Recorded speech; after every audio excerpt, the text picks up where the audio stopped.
Le ministère chinois des Affaires étrangères estime que cette décision ne tient pas compte des observations sérieuses ni des avertissements répétés de la Chine. Il a dénoncé les réunions entre le président de la Chambre des représentants des États-Unis, Kevin McCarthy, d'autres responsables américains, des législateurs et Tsai Ing-wen.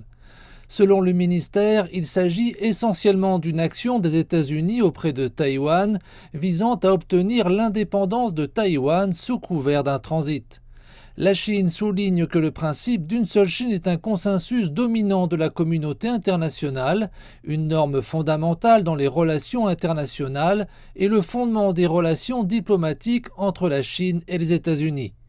L'ambassade de Chine aux États-Unis exhorte Washington à respecter le principe d'une seule Chine et les 3 communiqués conjoints Chine-États-Unis, à honorer les promesses du président Joe Biden et à cesser toutes les formes d'interaction officielle avec Taïwan.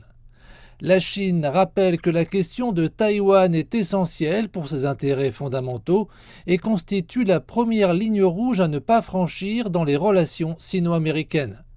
La Commission des affaires étrangères de l'organe législatif chinois, le Bureau de travail pour les affaires de Taïwan du Comité central du PCC et le ministère chinois de la Défense ont également dénoncé ce transit.